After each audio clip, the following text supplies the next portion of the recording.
Chief Executive of the ECB, Richard Gould, is with me. Lots to talk about. Talk about the 100th sale, which I think the first stage comes towards an end at the end of this week. We'll catch up with that. The Champions Trophy, Ashes dates are out and so on. But Richard, it's lovely to see you. I saw you only a couple of weeks ago at Lord's. It was. Yes. And here we are in slightly different climatic conditions, but it's great to see you. Should we start with last night? You were watching it, presumably on the telly, were you? The women going out like that? Yes, I came out and watched the Scotland game in Sharjah on Sunday, I think even then there was an understanding that we were already in the knockout stages, even though it was still in the group stages. We needed to win the last two games, given the net run rate scenarios, etc., to get through. But last night was a really disappointing defeat. I feel a great deal of sympathy for the team, particularly the amount of work they've put into things and how things have developed over the summer. So they'll be really feeling it this morning, I'm sure. Yeah. Do you think we're right now? These are well-paid professional cricketers now to actually go harder with the questions, go harder with the inquisitions, because they're being paid well and they are in the spotlight.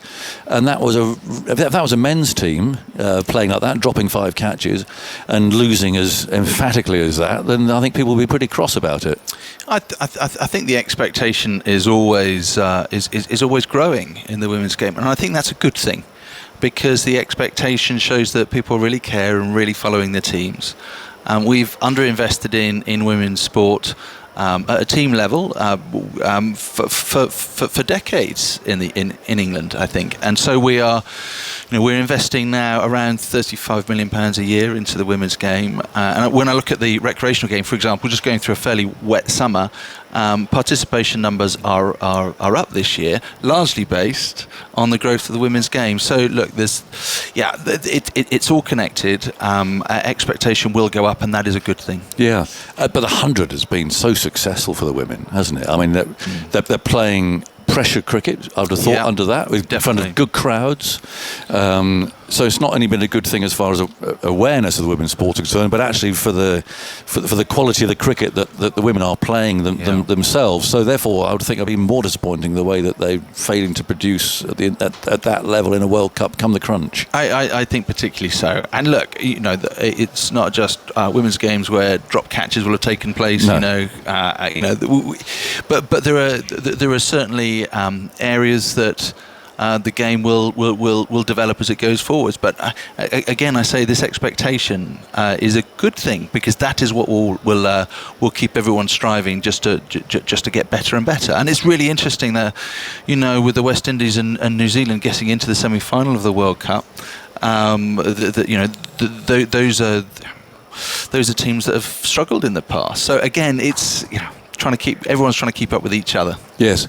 Do you think it's right also that the inquisition is now harsher, more focused than it was now that they are professionals, and there is a lot of input and energy and so on going into the women's game? Is it right, therefore, that there should be more of a focus of the inquisition when things go wrong? Well, when I'm reviewing performances, I wouldn't want them to be considered either as harsh or as an inquisition, but yes, clearly there will be a different lens applied both by supporters and media. Yes, and by yourselves, presumably. Oh, of course, yeah. But no, but within an encouraging environment, we want to make sure, and I think as we've seen with the test team, that people are in a supportive environment and they're encouraged to do their best rather than fearing about doing their worst. Yeah. A question I would ask of the men's team, if they dropped 5 catches and performed like that, is: do you think they're fit enough?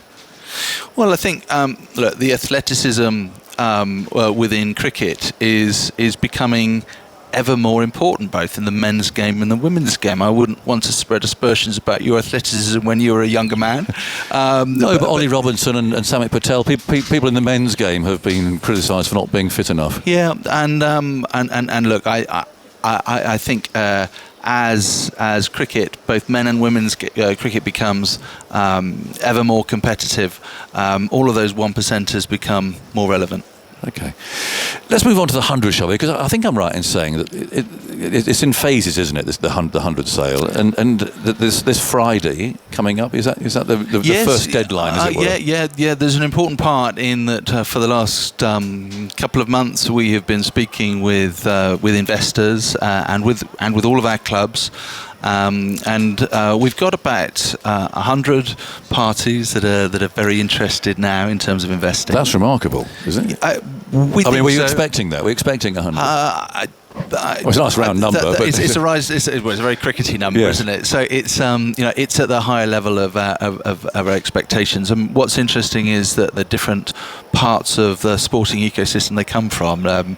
Clearly, there's a lot of interest from India, some from Pakistan, but also a lot from the States, the UK. There is UK interest. A lot, UK interest, and so it's from globally diverse, but also from other sports, different media companies, investment houses, a whole variety. And so, at the end of this week, going into next week, we'll be able to have a better steer in terms of values, and thereafter we'll be there's another couple of phases to go. We'll be working to narrow down the options, and obviously also to hopefully increase the values. Yes. And are these 100 interested parties people who have merely asked for a document, or are they people who have actually started a process of putting a value onto what they think this is worth? A bit of both, and as this week and next week draws closer, we'll then understand who actively wants to be involved, going through to the next phase of the process. It seems intriguing, and that I know you've put sort of estimate values out there, but I mean, do you really know what this tournament is worth, or each franchise is worth? And is it simply a question of the highest bidder gets it? Well, it's the market value will decide, and there is some uncertainty there clearly because people will have different opinions. We're very confident in the power of the English game, both for the men and the women, and we think this will be a great opportunity to bring investment in.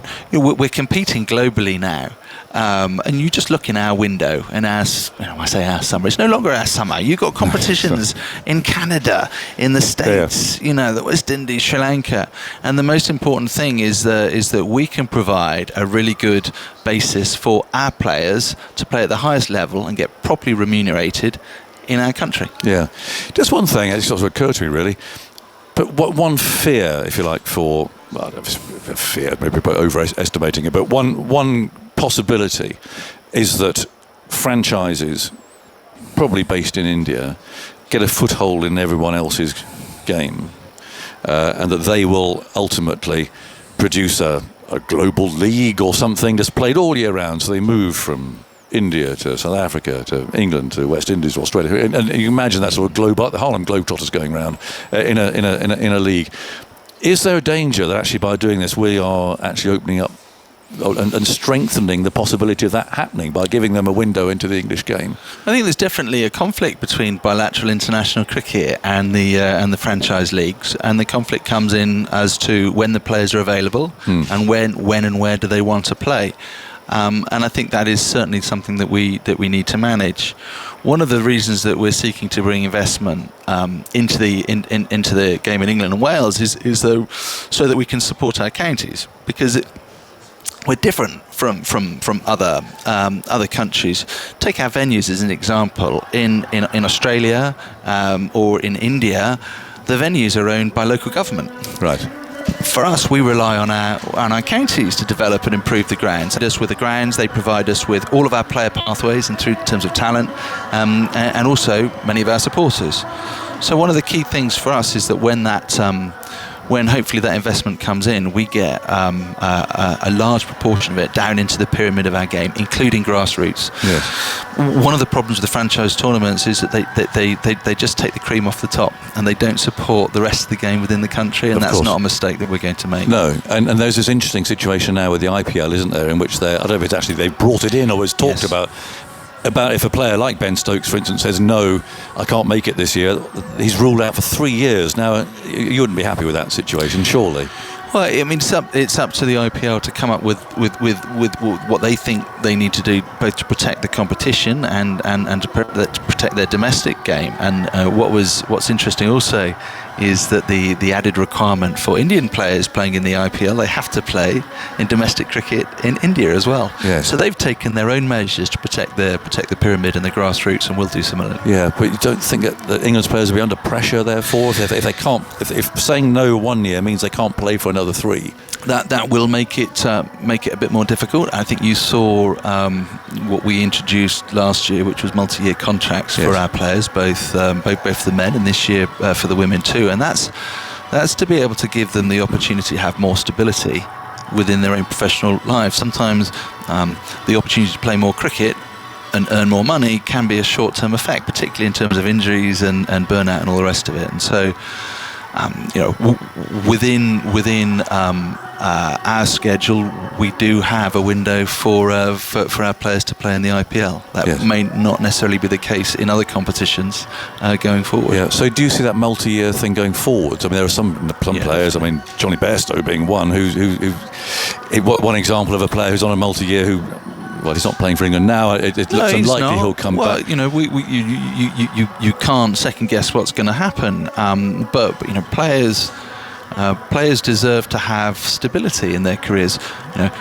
Only 12, 18 months ago, we were in a position every year where every single one of our players, both men and women, were out of contract around this time of the year. Yes. That's not a sensible place to be. No, it was vulnerable. Either for us, or for them either. And I think they deserve the opportunity to have further stability, because I think it puts them in a better position to make better long-term decisions on their own careers. Yeah. Just to get back to the sale of the hundreds, if this is phase 1 now, can you just explain where it goes after this? Yeah, so at the moment, any interested party can bid for all 8 teams. We'll then move into a second phase in a couple of months where if you're interested, Jonathan, you can only bid for 4 teams in the second phase. I'm sorry about that. Well, there's nothing at Grace Road, Richard. And then we will encourage you to go and speak to the clubs and the various parties to see where the synergies fit, because the relationships are going to be key. They're long-term relationships. And then when we get to the final phase, you can bid for 2, Jonathan, but you can only win 1. Right. Okay. And that was it. I mean, it's a fascinating process, actually. Yeah. Look, we're very grateful for the Rain Group and Deloitte that are helping us to work through this, and Vikram Banerjee's doing a great job as well throughout the ECB. There's a lot of hard work going on. Also, great collaboration with all the county clubs to try and make sure that everybody is as comfortable as they can be. But just to reiterate, this is an investment which is not just coming into the 100; it's coming into the English domestic game. Yes. And I've worked at both Somerset and Surrey. I see the importance of the counties, and there will be a window for this tournament, but we want the positive impact and the investment to spread throughout our network. Yeah. And do you see a possibility where next summer there might be some teams, some 100 franchises that are now sold and gone, and others that actually aren't? Yeah, maybe. We will be. We're very fluid in that. We want to make sure that we can have the right partners and the right value, and some of these clubs and deals will be ahead of others. That's fine. Yeah. Let's talk about the Ashes. I know it's a year away. Yes. Dates came out, which is very exciting. Well, it is. Yeah. When the dates from the Ashes series come out. Perth first. Yes.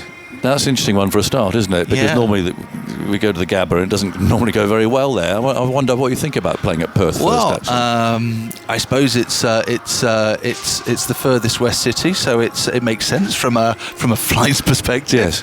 Obviously not playing at the Wacker. We're in the new stadium there, and then I think the test at Brisbane is also a day night.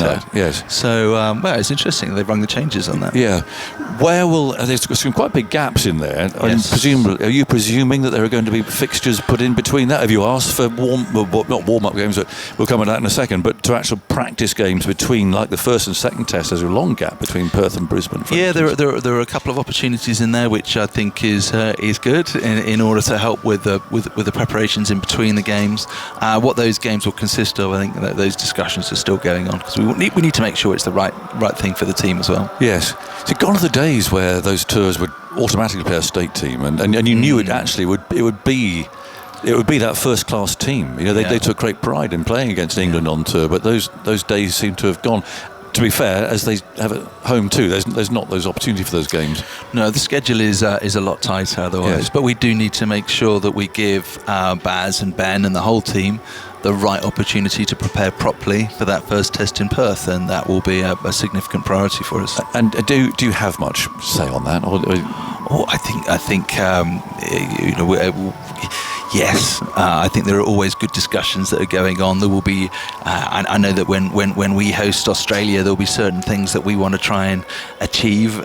They will have similarly. But the important thing with Test cricket is to ensure that people come the first day of the first test are properly prepared. Yeah, both teams. So that's the point, isn't it? Both teams. If it's going to flourish, and that's why you must be so proud of the way that actually England played here in the first Test match, despite being in Bristol the week before or whatever. I know you're very attached to Bristol, so I didn't mean it like that. No. But however, to come and to win a game under those conditions. It was incredible, wasn't it? And that's the sort of thing that makes Test cricket what it is. I do sense a shift, and I know we spend a lot of time talking about franchise tournaments and the shorter format, but I do see a shift with people moving back towards Test cricket. When India travel to Australia this year, I think that's the first time they're going to have played a 5-test series for 25, 35 years, something ridiculous like that. And it's because moments that we experienced last week really matter and remain with you. Yeah. Both as a player and as a supporter. Absolutely. Just the last one. I know you've got to shoot, Richard. Champions Trophy. Here we are in Pakistan. It's a great place to come. I just think it's a wonderful country to visit. Champions Trophy coming up. There's still this question about India. You're there. You're in on ICC meetings and is it really going to be like will India not come here? Is it going to be this rather chaotic situation where no one knows where the final's going to be played? It all depends where India are. I mean, is all this just got to stop? I don't think it'll be chaotic. I know you can see the level of preparation that the Pakistan Cricket Board are putting into host in terms of redevelopment all the venues. There's more ICC meetings over this weekend. Pakistan are planning on a full tournament, but I think there will be other contingencies that are put in place if they're needed. But is that sort of seen as inevitable now? If India say we're not doing this? No, I don't think it's an inevitable element. I don't think it's an inevitable. And also I think we need to sort of recognise for Pakistan, hosting an ICC tournament for the first time in 20-25 years, that's a significant moment. Means for a lot to country. them. Means a lot. Yeah. I mean, you've experienced the welcome that we get here. Yes. It's extraordinary. It is. Well, Richard, thank you very much indeed. Thanks for coming over here. Thank you, sir. Good to see you. We'll see you, in the summer, I guess. But thank you for joining us here in Multan.